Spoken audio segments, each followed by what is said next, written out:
தமிழ் நெஞ்சங்களுக்கு அன்பு கலந்த வணக்கங்கள். தந்தி டிவியின் சிறப்பு நிகழ்ச்சிக்கு உங்களை அன்புடன் வரவேற்கிறோம். வாழ்க்கையில் முன்னேற துடிக்கிறவங்க அவசியம் பார்க்க வேண்டிய இன்டர்வியூ இது. காரணம் என்ன?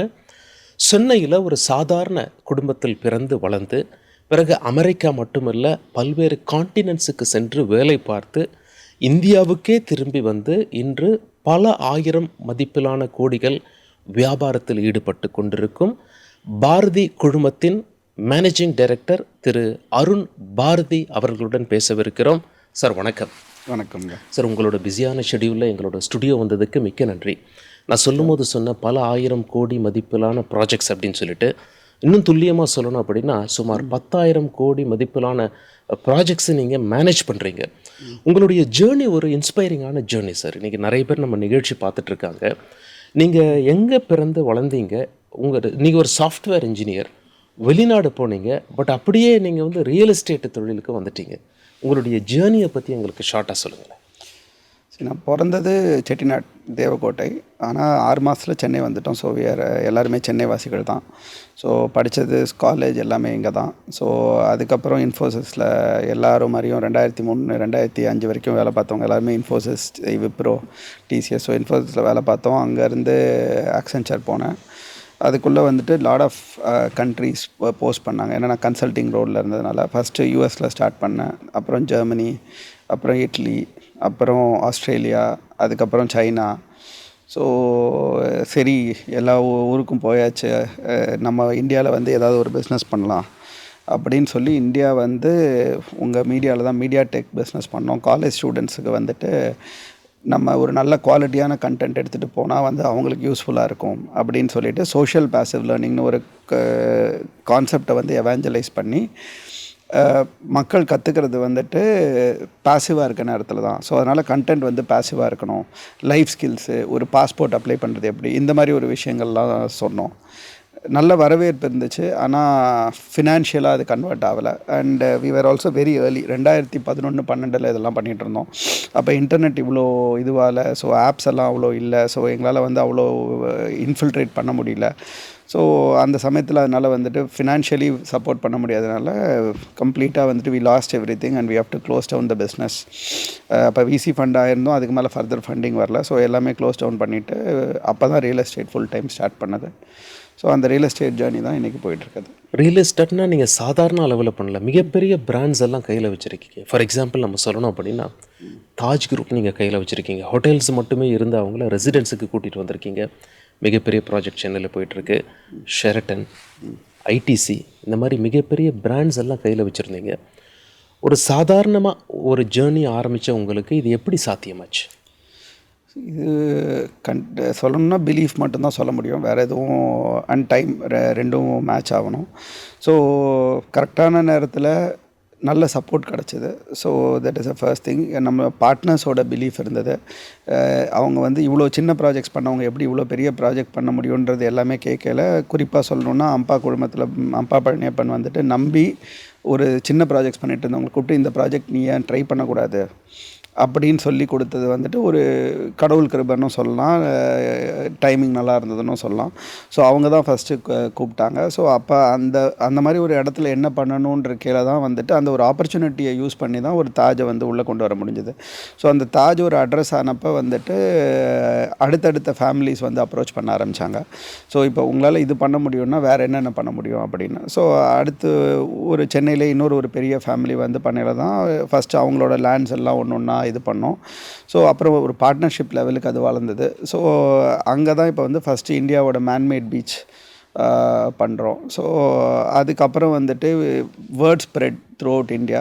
ஸோ குர்காவ்ன்லேருந்து கூப்பிட்டாங்க, இப்போ நீங்கள் தாஜ் பண்ணியிருக்கீங்க, எங்களுக்கு எதாவது பண்ணுங்க அப்படின்னு. அப்போ தான் ஷெரட்டன் ஃபஸ்ட்டு சைன் பண்ணி கொடுத்தோம். அது ஒரு 1.5 வருஷம் முன்னாடி. அதுக்கப்புறம் அவங்க ரெஃபர் பண்ணி அவங்களோட ஒரு ஃப்ரெண்டை கூப்பிட்டு இவங்க நல்லா பண்ணுறாங்க, இவங்களோட ஒர்க் பண்ணுங்கள் அப்படின்னாங்க. ஸோ இவ்வளோக்கும் நம்ம ஹிந்தி பேச வராது. தமிழ்நாட்டில் இருக்க பெரிய விஷயம் என்னென்னா நம்ம ஹிந்தி பேசுறதில்ல. அவங்க எல்லோரும் மீட்டிங்கே ஹிந்தியில் தான் நடக்கும். So but we were able to manage. And ஐடிசியும் வந்து ரெசிடென்ஸில் இல்லாதவங்கள we went and pitch to ITC, ஏன் நீங்கள் ரெசிடென்ஸ் வரக்கூடாதுன்னு சொல்லி they agreed and ITC welcome residences first குர்காவில் சைன் பண்ணோம். ஸோ இது மட்டும் இல்லாமல் இப்போ சென்னையில் வந்து ஒரு இன்டர்நேஷ்னல் பிராண்டும் சைன் பண்ணியிருக்கோம். இன்னும் நமக்கு ரெரா வராதனால அதை அனௌன்ஸ் பண்ண முடியாத ஸ்டேஜில் இருக்கும். பட் அதுவும் இந்தியாவிலே முதல் முறையாக வந்து பண்ணியிருக்கோம். ஸோ மல்டிபிள் பிராண்ட்ஸ் ஒன்று அடுத்து ஒன்று. ஸோ ஒரு அஃபோர்டபுள் ஹவுசிங் செக்டரில் ஆரம்பித்து இன்றைக்கி வந்துட்டு we have move to a premium to ultra luxury. So that is a sector we manage. நான் ஆரம்பத்தில் இன்ட்ரொடக்ஷன் கொடுக்கும்போது சொன்னேன் சார், இந்த மாதிரி வந்து மிஸ்டர் அருண் பாரதி சுமார் 10,000 கோடி மதிப்பிலான ப்ராஜெக்ட்ஸை மேனேஜ் பண்ணுறாரு அப்படின்னு சொல்லி சொன்னேன். மேனேஜ் பண்ணுறதுக்கும் ஓனர்ஷிப்புக்கும் அல்லது ஓனர்ஷிப்புக்கும் என்ன அடிப்படை வித்தியாசம் சார்? ஸோ இப்போ வந்துட்டு கோவிடில் தான் நாங்கள் வந்துட்டு இந்த என்டையர் எப்படி சொல்கிறது அப்சைடு அண்ட் லார்ஜர் ப்ராஜெக்ட்ஸ் எடுக்கிறது பிவர்ட் பண்ணுறதுன்னு சொல்லுவாங்க இங்கிலீஷில். கரெக்டான வேர்டு தமிழ் வேர்டு தான் தேடிட்டு இருந்தேன். இந்த பிவர்ட் பண்ணுறதை வந்துட்டு வி ஸ்டார்டட் போஸ்ட் கோவிட். ஏன்னா கோவிடில் எல்லாருமே வந்துட்டு ஃபினான்ஷியலி ஒரு டஃப் சுச்சுவேஷனில் போகையில் we took a call saying that நம்ம கூட இருக்கவங்களுக்கு சம்பளம் கொடுக்கறது நிறுத்தக்கூடாது. ஏன்னா கோவிட்ன்றது கஷ்டமான சமயம், நமக்கும் கஷ்டமான சமயம் தான்.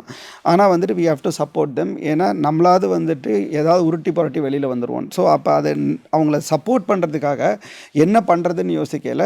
சரி நம்ம டெவலப்பராக மட்டும்தான் இருக்கணும்னு அவசியம் இல்லை. நம்ம இந்த தொழிலை கற்றுக்கிட்டோம். இந்த தொழிலை வந்துட்டு நம்ம ஒரு சர்வீஸாக மற்றவங்களுக்கு கொடுக்கலாம். ஸோ அப்போ இந்த என்டையர் டெவலப்பர் தொழிலை சர்வீஸாக கொடுக்கறது பேர் டெவலப்மெண்ட் மேனேஜ்மெண்ட்ன்றது எங்களுக்கு தெரியாது. ஆனால் இதை நாங்கள் சர்வீஸாக கொடுக்குறோன்றதை போய் பேச ஆரம்பித்தோம். ஸோ இப்போ என்ன பண்ணுவோன்னா ஒரு ப்ரமோட்டர் ஒரு டெவலப்பர் என்ன பண்ணுவாரோ எல்லா வேலையும் நாங்கள் பார்ப்போம். ஆனால் வந்துட்டு பணம் போட மாட்டோம் அந்த பிஸ்னஸில்.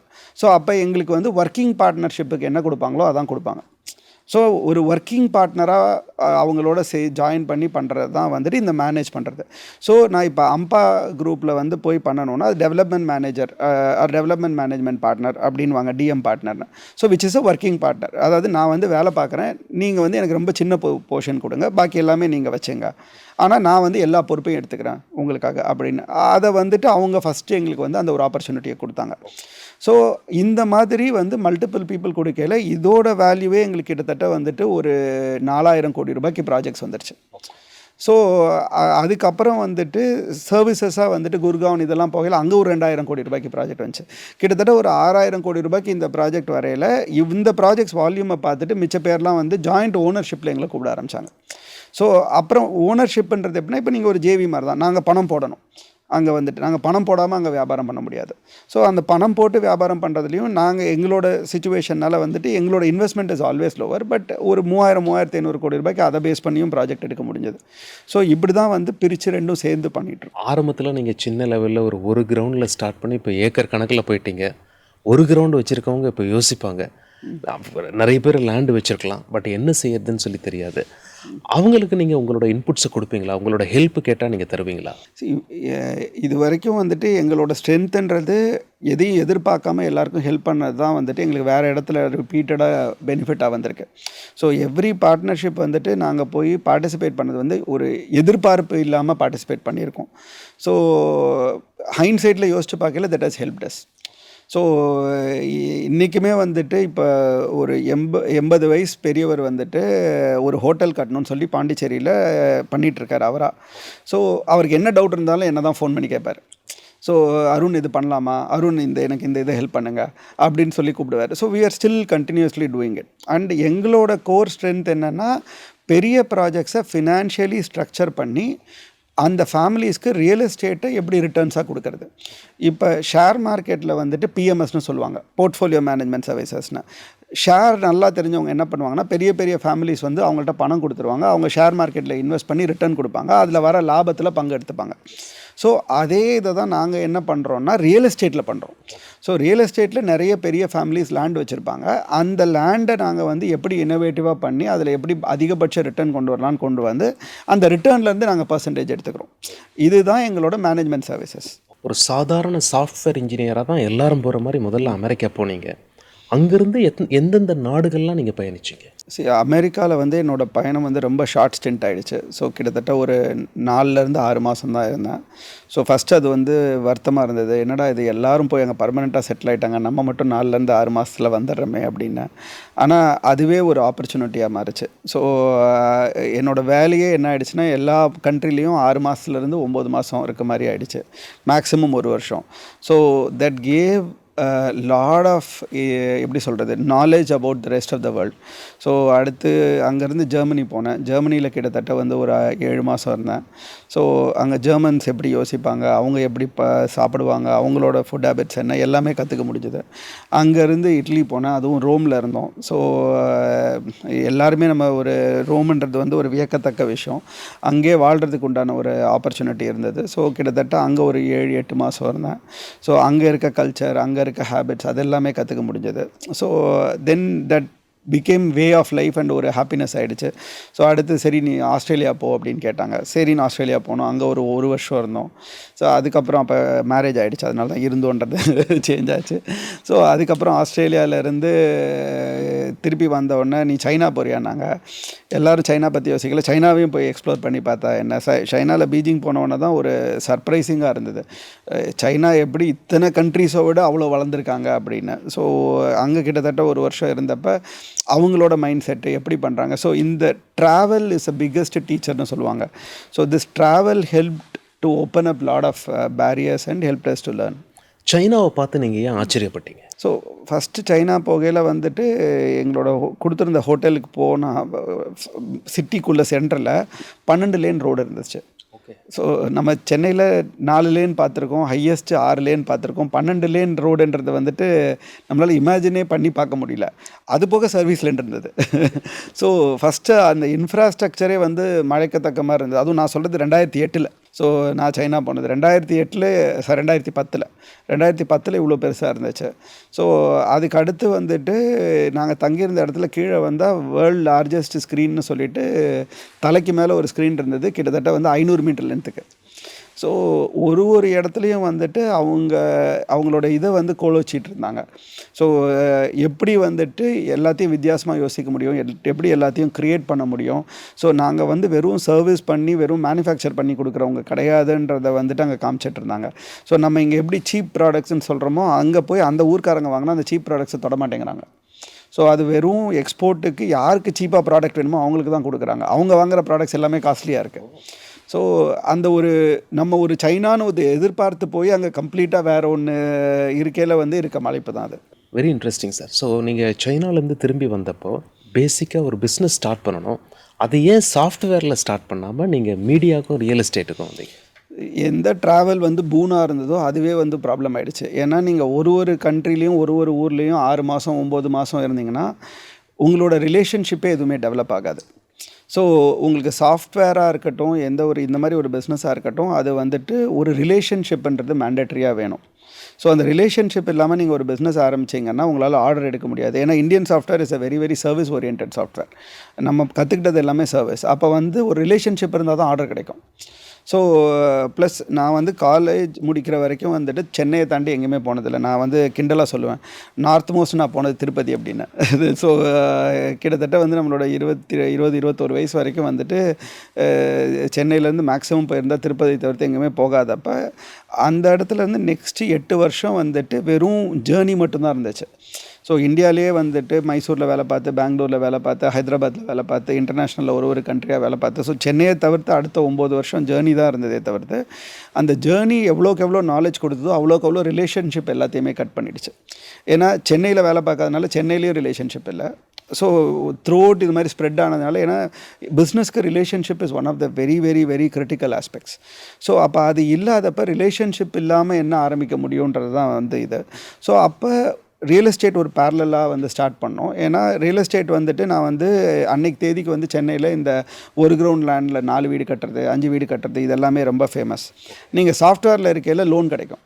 ஸோ ஹவுசிங் லோன் எடுத்து ஒரு ground land CMD approved land வாங்கி அதில் ஃபஸ்ட்டு 3 வீடு கட்டுறது தான் நான் ஆரம்பித்தது. ஸோ அதுக்கு எந்த ரிலேஷன்ஷிப்பும் தேவையில்லை. உங்களோட பேங்க் லோன் இருக்குது, பேங்க் லோனை வச்சு ஒரு கிரவுண்ட் லேண்டு வாங்கிடுறீங்க, அந்த பேங்க் லோன் போட்டே வீடு கட்டிடுறீங்க, கட்டின வீடை விற்கலாம். ஸோ அப்போ இது மாதிரி நான் வீடு விற்க போகிறேன்னு என்னோடய ஃப்ரெண்ட்ஸ் எல்லாேருக்கும் நான் வந்துட்டு அன்றைக்கி யாகு மெசஞ்சர்லேயும் இதுலேயும் சொல்லையில் வந்துட்டு மெயிலும் போடையில் ஒன் ஆஃப் த ஃப்ரெண்டு வந்துட்டு நானும் வீடு பார்த்துட்ருக்கேன், எனக்கு ஒரு வீடு கொடு. ஸோ இப்படி தான் வந்து என்னோடய ரியல் எஸ்டேட் ஜேர்னி வந்து தொடங்குச்சு. ஓகே. ஸோ நீங்கள் ஃபர்ஸ்ட்டு வீடு விற்கும் போது நீங்கள் எவ்வளோ பணம் அதில் இன்வெஸ்ட் பண்ணீங்களோ அதை காட்டிலும் எத்தனை மடங்கு அதிகமாக விற்றீங்க? அதுதான் உங்கள் ஃபர்ஸ்ட் பிஸ்னஸ். ஸோ இது வந்து 2 இருக்குது. நான் வேலைக்கு போன உடனே வந்துட்டு ஃபஸ்ட்டு ஒரு அப்பார்ட்மெண்ட் வாங்கினேன்.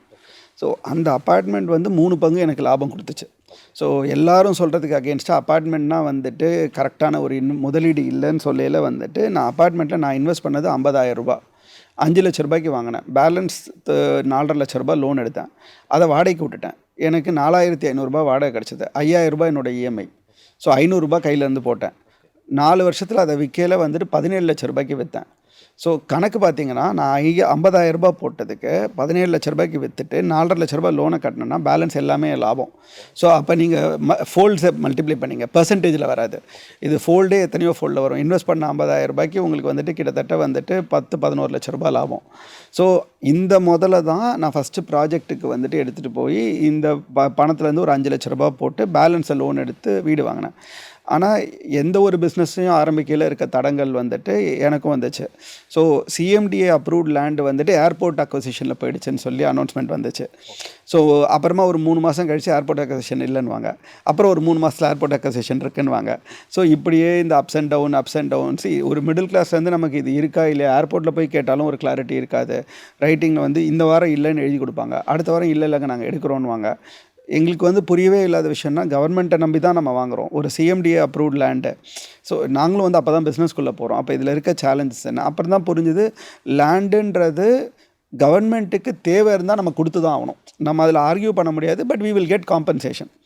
ஸோ ஆனால் ஒரு தொழிலாக நம்ம பண்ணையில் வந்துட்டு அந்த காம்பன்சேஷனை விட நமக்கு அந்த தொழில் நின்று போகிறதுன்றது தான் வந்து டென்ஷன். ஸோ ஃபஸ்ட்டு ப்ராஜெக்ட் இந்த அப்ஸ் அண்ட் டவுன்ஸில் முடிக்கிறதுக்கு 3 வருஷம் எடுத்தது. ஸோ எங்கள் கூட ட்ராவல் பண்ணவங்களுக்கு பெனிஃபிட் கொடுக்கணும்னு சொல்லிட்டு லாபமே இல்லாமல் எல்லாத்தையும் அப்படியே காஸ்ட் ப்ரைஸ் கொடுத்துட்டு வெளியில் வந்துட்டோம். ஸோ நிஜமாக சொல்லணுன்னா போட்ட முதல்ல மட்டும் வெளியில் எடுத்துகிட்டு வந்துட்டோம். இப்படி தான் வந்து ஒரு தொழிலை கற்றுக்கணுன்றதும் அப்போ தான் தெரிஞ்சது. 5 லட்ச ரூபாய் இன்வெஸ்ட் பண்ணீங்க, 17 லட்ச ரூபாய் இன்கம் பார்த்தீங்க. அந்த காசை வச்சு நீங்கள் லேண்டு வாங்கி அதில் ரியல் எஸ்டேட் பண்ண ஆரம்பிச்சிங்க. அது உங்களுக்கு எப்படி கை கொடுத்தது? நீங்கள் பண்ண பெரிய ப்ராஜெக்ட்? ஸோ இந்த மாதிரி ப்ராஜெக்ட்ஸ் பண்ணிகிட்ருக்கையில் கிட்டத்தட்ட வந்துட்டு ஒரு வருஷத்துக்கு ஒரு 2 கோடி ரூபாய் இவ்வளோ தான் டேர்ன் ஓவர் பண்ணிகிட்டு இருந்தோம். ஸோ ஒன்றும் பெருசாக பண்ண முடியல, ஏன்னா முதல் கிடையாது. ஸோ நான் இவ்வளோ நாடு போகணுன்னு சொல்லல, இந்த 6 மாதம் 9 மாதம் போகையில் ஒன்று ரிலேஷன்ஷிப் சொன்னேன். இன்னொரு விஷயம் சாஃப்ட்வேரில் என்னென்னா, நீங்கள் 6 மாதம் 9 மாதம் ப்ராஜெக்ட் போனீங்கன்னா உங்களுக்கு இந்தியா சேலரி தான் கொடுப்பாங்க, வெளிநாட்டு சேலரி கொடுக்க மாட்டாங்க. ஸோ வெளிநாட்டில் செலவுக்கு தான் பணம் கொடுப்பாங்க. ஸோ நீ அமெரிக்கா போய் நீங்கள் இந்திய சேலரி தான் வாங்கணும். இந்திய சேலரி தான் வாங்கணும். ஸோ அதனால் வந்து பணம் வந்துட்டு உங்களால் பெருசாக சேர்க்க முடியாது. ஸோ ஒரு நாளைக்கு $50 $60 இது வந்து உங்கள் கை செலவு கொடுப்பாங்க. அதில் நீங்கள் என்ன மிச்சம் பண்ணுறீங்களோ அதான் பணம். ஸோ அந்த பணம் வந்து பெருசாக எடுத்துகிட்டு வந்து ஒரு வியாபாரம் ஆரம்பிக்க முடியல. ஸோ இந்த முதல்ல வச்சு ஆரம்பித்ததும் வந்துட்டு இந்த அப்ஸ் அண்ட் டவுன்ஸில் வந்துட்டு ஆல்மோஸ்ட் எல்லாத்தையுமே திருப்பி கொடுத்துட்டோம். இது போக நான் சொன்ன ஸ்டார்ட் அப் பண்ணது ஃபெயிலியர் ஆனதில் பேலன்ஸ் சம்பாரித்த பணம் எல்லாமே வந்துட்டு உள்ளே போயிடுச்சு. ஸோ அப்படி இருக்கையில் தான் வந்துட்டு we came out with okay நம்மளோட ஸ்ட்ரென்த் என்ன அப்படின்னு பார்த்தோம். இன்றைக்கி ரியல் எஸ்டேட்டில் இருக்க வீக்னஸ் என்னன்னு பார்த்தோம். ஒரு சர்ப்ரைசிங்லி என்ன வந்து இருக்கிறதுலே பெரிய எங்களோட ஸ்ட்ரென்த்து ரியல் எஸ்டேட்டில் இருக்க வீக்னஸ் என்னென்னா, உண்மையை சொல்கிறதுக்கு ஆள் இல்லை. அதாவது வந்துட்டு ஆமாம் நான் பண்ணது தப்பு தான், இது வந்துட்டு என்னால் பண்ண முடியும், இது என்னால் பண்ண முடியாதுன்னு சொல்கிறதுக்கு ஆள் ரெடியாக இல்லை. எல்லாருமே ஒரு பிம்பத்தை தான் கட்டமைக்க ட்ரை பண்ணிகிட்டு இருந்தாங்க. ஸோ நாங்கள் அதை வந்துட்டு நேச்சுரலாகவே எங்களோட குணத்தினால வந்து சொல்லிகிட்டு இருந்தோம். ஆமாங்க இது நாங்கள் தப்பு பண்ணிட்டோங்க, இந்த தப்பு பண்ணால் நாங்கள் கரெக்ட் பண்ணி தரோங்க. இந்த airport example is that right. எங்கள் கூட இருந்தவங்களுக்காக வந்துட்டு அந்த ப்ராஜெக்ட் முடியல எந்த லாபமும் வேணான்னு சொல்லி முதல்ல மட்டும் எடுத்துகிட்டு வெளியில் வந்துட்டோம். ஸோ அப்போ என்னாச்சுன்னா அதனால் பேர் வந்து பயங்கரமாக வந்து மார்க்கெட் வந்து இவங்ககிட்ட போனால் நம்பலாம் இவங்கள அப்படின்றது வந்து ஒரு நேம் கிரியேட் ஆகிடுச்சு. ஸோ அப்போ இந்த லாஸ் எல்லாம் ஆகி வெளியில் வரையில் கையில் காசு கிடையாது, ஆனால் பிஸ்னஸ் ஸ்டார்ட் பண்ணோம். ஸோ நிறைய பேர் வந்து ஒரு 4-5 பேர், நிறைய பேருன்னு சொல்கிறது அவங்களோட ஒரு 2500 ஸ்கொயர் ஃபுட் 3000 ஸ்கொயர் ஃபுட் லேண்டெல்லாம் வந்துட்டு அட்வான்ஸே வாங்காமல் நீங்கள் டெவலப் பண்ணி எங்களுக்கு பணம் கொடுங்க அப்படின்னு கொடுத்தாங்க. ஸோ அப்படி ஸ்டார்ட் பண்ணையில் தான் வந்துட்டு எங்களுக்கு என்ன ஆகிடுச்சுன்னா அகெயின் எல்லாமே ஒரு experience. So beggars can be சூசஸ். ஸோ நான் வந்துட்டு என்னால் காசு கொடுக்க முடியாதுன்றப்ப எனக்கு இந்த லேண்டு தான் வேணும்னு சொல்ல முடியாது. அப்போ ஹொசூர்லேருந்து ஒருத்தங்க வந்து ஒரு 1 ஏக்கர் லேண்டு கொடுத்தாங்க. அப்புறம் கோயம்புத்தூர்லேருந்து ஒருத்தங்க வந்து ஒரு 2 லேண்டு கொடுத்தாங்க. ஸோ நாங்கள் வந்து சென்னையிலேருந்து கோயம்புத்தூரில் போய் டெவலப் பண்ணுறது, ஹொசூரில் போய் டெவலப் பண்ணுறது, எங்கள் கம்ஃபர்ட் ஜோனை விட்டு வெளியில் போய் அதெல்லாம் கற்றுக்க ஆரம்பித்தோம். So that started becoming our core strength. இன்றைக்கி நான் ஒரு குர்கான் போகிறேன்னா, பாம்பே போகிறேன்னா என்னால் ஹேண்டில் பண்ண முடியறதுக்கு ரீசன் என்னென்னா, கம்ஃபர்ட் ஜோனை விட்டு அன்றைக்கே வெளியில் போயிட்டோம். ஏன்னா கையில் காசு இல்லை, அவங்க தான் நமக்கு சப்போர்ட் பண்ணுறாங்க, போய் பண்ணணும்னு. அப்போ ஒசூரில் போகையில் இந்த இனோவேஷன்ஸ் எப்படி ஸ்டார்ட் ஆச்சுன்னா, ஃபஸ்ட்டு ஒசூரில் தான் அந்த 1 ஏக்கர் பெரிய ப்ராஜெக்ட். கையில் காசு இல்லாதப்போ என்ன பண்ணோன்னா, ஒரு கான்ட்ராக்டரை பிடிச்சி நீ காசு போட்டு கட்டி நான் விற்க கொடுக்குறேன்னு பேசிட்டோம். ஸோ இப்படி தான் வந்து அந்த ப்ராஜெக்ட் வந்து கிக் ஸ்டார்ட் ஆச்சு. ஸோ சரி எல்லாரும் ரோ ஹவுஸ் தான் பண்ணாங்க, வில்லா தான் பண்ணாங்க, நாங்களும் வில்லா பண்ணோம். அப்போ தான் தோணுச்சு இதையே பண்ணிட்டு இருந்தோம்னா என்ன ஆகும், இதில் வந்து மார்ஜின் என்ன, லேண்டு காஸ்ட் எவ்வளோ, பில்டிங் காஸ்ட் எவ்வளோன்னு சொல்லி ஒரு 1000 ரூபாய் தான் கொடுக்குறாங்க நமக்கு அப்படின்னு சொல்லிட்டு என்ன பண்ணோன்னா ஒரு அப்பார்ட்மெண்ட் காம்ப்ளெக்ஸ் போட்டு வெறும் 6.5 லட்சம் ரூபாய்க்கு அப்பார்ட்மெண்ட் 2011. ஸோ அன்றைக்கி வந்து அஃபோர்டபுள் ஹவுசிங்கிற கான்செப்ட் வந்து அவ்வளோ ஃபேமஸ் ஆகலை. ஆனால் 6.5 லட்சம் ரூபாய்க்கு அப்பார்ட்மெண்ட்ன்றது 2011 பெரிய விலை கிடையாது. ஸோ அட்வர்டைஸ்மெண்ட் பண்ணுறதுக்கு காசு கிடையாது, டீம் கிடையாது, எல்லாமே வந்து ஸ்க்ராட்ச்லேருந்து ஸ்டார்ட் பண்ணுறோம். அப்போ இந்தியன் எக்ஸ்பிரஸ் வந்துட்டு ரொம்ப லோவஸ்ட்டு ஸ்டேஜில் இருந்துச்சு. அப்போ ஒருத்தர் ஃபோன் பண்ணி 4000 ரூபாய்க்கு நீங்கள் எனக்கு அட்வர்டைஸ்மெண்ட் கொடுத்தீங்கன்னா உங்களுக்கு பேப்பர் ரைட்டப் ஒன்று கொடுக்குறேன்னாரு. சரின்னு சொல்லி அந்த 4000 ரூபாய் அட்வர்டைஸ்மெண்ட்டை கொடுத்து பேப்பர் ரைட்டப் வாங்கினோம். அந்த பேப்பர் ரைட்டப்பை பார்த்து எங்களுக்கு 50 பேர் ஃபோன் பண்ணாங்க. ஸோ ஒரே நாளில் 24 வீடு விற்றுச்சு. ஸோ ஏன்னா 6.5 லட்ச ரூபாய்க்கு கொடுத்ததுனால அன்னைக்கு தேதிக்கு கன்ஸ்ட்ரக்ஷன் காஸ்ட்டுக்கும் மார்ஜினும் பார்த்தா 6.5 லட்ச ரூபாயில் எங்களுக்கு 2 லட்ச ரூபாய் மார்ஜின். ஸோ 24 வீடு விற்கல, ஒரே நாளில் 50 லட்ச ரூபாய் லாபம். ஸோ அப்படி தான் வந்து ஒரு அளவுக்கு ஒரு சைஸபிள் ப்ராஜெக்ட்டுன்றது வந்துட்டு ஸ்டார்ட் பண்ணோம். ஸோ அப்போ தான் இந்த இன்னோவேட்டிவாக பண்ணுறதோட அட்வான்டேஜ் என்ன, இது ஏன் நம்ம எல்லார் மாதிரி யோசிக்கணும், ஏன் மாற்றி யோசிக்கக்கூடாது, ஸோ எல்லோரும் இப்படி தான் ரியல் எஸ்டேட் பண்ணுறாங்கன்னா நம்ம ஏன் வேறு மாதிரி பண்ணக்கூடாது அப்படின்றது வந்து அந்த ப்ராஜெக்ட்லேருந்து தான் ஒரு தாட் ப்ராசஸ் வந்துச்சு. இப்போ நிறைய சாஃப்ட்வேர் இன்ஜினியருங்களும் உங்களோட பேட்டியெல்லாம் பார்த்துட்ருப்பாங்க சார். அவங்க யோசிப்பாங்க நம்ம இது நல்லா சாஃப்ட்வேரில் போகிறோம், பட் சார் அங்கேருந்து ஒரு யூட்டன் அடித்து வேறு ஒரு இதில் ரியல் எஸ்டேட்டில் இறங்கி இன்றைக்கி வந்து மிகப்பெரிய ஆளாக உயர்ந்திருக்காரு அப்படின்னு சொல்லிட்டு உங்களை பொறுத்த வரைக்கும் நீங்கள் அப்பார்ட்மெண்ட்டில் இன்வெஸ்ட் பண்ண டைமில் அப்பார்ட்மெண்ட்டில் உங்களுக்கு ஒரு 3 டைம்ஸ் உங்களுக்கு ரிட்டர்ன்ஸு கிடச்சிது. இந்த நேரம் நம்ம பேசிகிட்டு இருக்க போஸ்ட் கோவிட் டைமில் அப்பார்ட்மெண்ட்டில் இன்வெஸ்ட் பண்ணுறது ஒரு புத்திசாலித்தனமா அல்லது லேண்டு வாங்கி அதில் வீடு கட்டுறது புத்திசாலித்தனமா? ஸோ இந்த கொஸ்டினுக்கு வேரியஸ் ஆன்சர்ஸ் இருக்குது. ஆனால் டைம் காரணமாக நான் ரொம்ப ஷார்ட்டாக வைக்கணும்னா, அப்பார்ட்மெண்ட் வந்து ஒரு நெகட்டிவ் கனோட்டேஷன் தமிழ்நாட்டில் இருக்குது எஸ்பெஷலி. ஓகே, ஆனால் அப்பார்ட்மெண்ட்டை செலக்ட் பண்ணி கரெக்டாக இன்வெஸ்ட் பண்ணால் அவங்க எல்லாருமே நல்ல ரிட்டர்ன்ஸ் எடுக்கிறாங்க. இப்போ ரொம்ப சிம்பிள், என்ன செலக்ட் பண்ணுறது? இப்போ நாங்கள் வந்து இந்த தாஜ் ரெசிடென்சஸ் பண்ணுறோம். இந்த தாஜ் ரெசிடென்சஸ் ஏன் வேல்யூ ஏறும், இன்னை வரைக்கும் நாங்கள் வாங்கினது ஏன் ஏறிட்டுருக்குன்னா, ஃபஸ்ட்டு திங் அதில் ஒரு பிராண்ட் இருக்குது, அது ஒரு அட்ரஸ் ஆகிடுது. எந்த ஒரு லொக்கேஷனும் ஒரு அட்ரஸ் ஆச்சுன்னா அந்த இடத்துல வாங்கணும்னு இல்லை, ஒரு ஸ்கேர்சிட்டி க்ரியேட் ஆகலை, எப்போவுமே டிமாண்ட் சப்ளை கேப்பில் ரேட் ஏறும். ரெண்டாவது விஷயம், ஒரு அப்பார்ட்மெண்ட்டில் நீங்கள் பார்க்க வேண்டியது மெயின்டெனன்ஸ். நான் வந்து இங்கே 2000 ரூபாய் கொடுக்குறாங்க, அங்கே 3 ரூபாய் கொடுக்குறாங்கன்னு நம்ம வந்து அந்த 50 காசுக்கு சண்டை போடுறோம். நான் 30 வருஷம் கழித்து ஒரு அப்பார்ட்மெண்ட்டை பார்க்கல 3 ரூபாய்க்கு பதிலாக 4 ரூபாய் கொடுத்த அப்பார்ட்மெண்ட் எப்படி இருக்கும், 3 ரூபாய் கொடுத்த அப்பார்ட்மெண்ட் எப்படி இருக்கும்? இந்த 1 ரூபாய் நான் ஒரு மாதத்துக்கு செலவழிக்கிறது என்னோடய அப்பார்ட்மெண்ட் வேல்யூவை 5 பங்குலேருந்து 10 பங்காக இன்க்ரீஸ் ஆகும். ஸோ இதை வந்துட்டு ஜென்ரலி என்றைக்கு நம்ம இன்வெஸ்ட்மெண்ட்டில் புரிஞ்சுக்கிறோமோ அன்றைக்கி நம்மளோட வேல்யூ ஆஃப் த அப்பார்ட்மெண்ட் ஏறும். அதுக்கு எக்ஸாம்பிள் எடுத்திங்கன்னா, இன்றைக்கி சீப்ராஸ் 174 இருக்குது, அது பக்கத்துலேயே வந்து ராணிமயமே டவர்ஸ் இருக்குது. சீப்ராஸ் 174 போய் நான் ஒரு வாடகைக்கு ஒரு வீடு எடுத்தேன்னா 2.25 லட்ச ரூபாய் 2.5 லட்ச ரூபாய் கொடுக்குறேன். அதே இது ராணிமயமே டவர்ஸில் 50,000 ரூபாய் கொடுக்குறேன். ஒரு ஸ்கொயர் ஃபுட் சீப்ராஸ் வந்துட்டு 174 வந்துட்டு உங்களுக்கு வந்துட்டு நெருக்கி 20,000 ரூபாய் 30,000 ரூபாய் விற்கிது. பக்கத்தில் இருக்க பில்டிங்கில் வந்துட்டு 9,000 ரூபாய் 10,000 ரூபாய் விற்கிது. இந்த டிஃப்ரென்ஸ் அந்த மெயின்டெனன்ஸ்னால் வருது, ரைட்? ஸோ நாளைக்கு எந்த லொக்கேஷன் இம்ப்ரூவ் ஆக போகுது? ஸோ ஒரு ஆர்கானிக்காக இதை அண்டர்ஸ்டாண்ட் பண்ணி நம்ம அப்பார்ட்மெண்ட்டில் இன்வெஸ்ட் பண்ணோன்னா இன்றைக்கும் நல்ல ரிட்டர்ன்ஸ் எடுக்க முடியும். It should be a thought out investment. And எனக்கு 2% ரெண்டல் ஈல்டு வருதுன்னா அங்கே இன்வெஸ்ட் பண்ணக்கூடாது. எனக்கு 4%லேருந்து 5% ரெண்டல் ஈல்டு வர அப்பார்ட்மெண்ட்டில் இன்வெஸ்ட் பண்ணலாம். ஸோ இந்த மாதிரி ஒரு ஸ்டாண்டர்ட் மெத்தடாலஜி இருக்குது, அந்த மெத்தடாலஜியை ஃபாலோ பண்ணும். இப்போதைக்கு கையில் ஒன்றும் இல்லை, ஆனால் பெருசாக சாதிக்கணும் அப்படின்னு சொல்லி நினைக்கிறவங்களுக்கு உங்களுடைய செய்தி என்ன? I am lucky because I can't fall down. ஏன்னா நான் ஜீரோவில் இருக்கையில் கீழே விட முடியாது. அந்த தைரியத்தை மட்டும் வந்து மனசில் கொண்டு வந்துட்டோன்னா, ரொம்ப சிம்பிளாக சொல்லணும்னு வச்சுங்களேன், எனக்கு பயம் இல்லைன்னு வச்சுங்களேன், அந்த பயம் இல்லைன்ற தைரியம், அந்த லெவலில் தைரியம் இருந்துச்சுன்னா எவ்வளோ வேணாலும் வளரலாம், ரைட்? ஸோ நான் வந்து ஜீரோவில் இருக்கையில் கீழே விழ முடியாது. அப்போ அந்த தைரியத்தோடு நான் வந்து வளர்கிறதுக்கு முன்னாடி போயிட்டேன்னா என்னை யாருமே தடுக்க முடியாது. நான் என்றைக்கு வந்து ஸ்லோ ஆவேன்னா, எனக்கு வந்துட்டு எனக்கு இந்த பிளாட்ஃபார்ம் கிடச்சிருச்சுன்னு நான் உட்காரலாம். ஸோ நிறைய பேர் ஏன் வளர மாட்டேங்கிறாங்கன்னா, ஜீரோவில் இருக்கையில் அவங்க வளர்ந்துடுறாங்க. அவங்க வந்துட்டு ஒரு 10, 15 வரையில் வந்துட்டு ஐயோ நம்ம 10 வந்துட்டோமே, இன்றைக்கி கீழே விழுந்துட்டோன்னா என்ன ஆகுன்ற ஒரு பயம் வருது. அந்த 10 வரையிலையும் வந்துட்டு நான் ஜீரோவில் இருந்தாண்டா ஸ்டார்ட் பண்ணேன், கீழே விழுந்தால் நான் எங்கே போகிறேன், அதுக்கு கீழே போக முடியாது அப்படின்ற ஒரு தைரியத்தோடு ஓடினாங்கன்னா நம்மளோட க்ரோத் நிற்கவே நிற்காது. ஸோ அது எப்போ வரும்னா இந்த தைரியம் வரணும். ஸோ இந்த ஜீரோலேருந்து ஸ்டார்ட் பண்ணுறவங்களுக்கு நான் சொல்லக்கூடிய ஒரே விஷயம் என்னென்னா, உங்கள் பேஸ் ஜீரோன்றதை மனசில் வச்சுட்டே இருங்க. அப்போ அந்த பயம் வரவே வராது. we will develop more national brand from Tamil Nadu. Very nice sir. Arun Bharathi sir, உங்களோட ஜேர்னியே ரொம்ப இன்ஸ்பிரேஷனல் ஜேர்னி. நீங்கள் 6 மாதத்தில் சென்னைக்கு வந்தீங்க. குழந்தையா இருக்கும்போதே சென்னையில் வந்து உங்களோட லைஃப்பை நீங்கள் ஸ்டார்ட் பண்ணியிருக்கீங்க.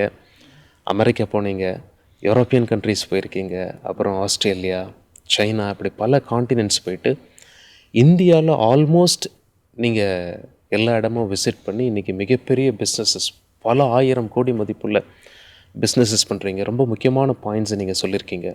ஹார்ட் ஒர்க்கோட இம்பார்ட்டன்ஸ், அது மட்டும் இல்லாமல் நேர்மை. எந்த தொழில் பண்ணாலும் நேர்மையாக இருக்கணும். அப்போ தான் நேர்மையானவங்க நம்மக்கிட்ட அட்ராக்ட் ஆவாங்க. நேர்மையும் ஹார்ட் ஒர்க்கும் இருந்தால் எப்படி மற்றவங்களை காட்டிலும் தனித்து நிற்கலாம் அப்படிங்கிற முக்கியமான பாயிண்ட்ஸ் சொன்னீங்க.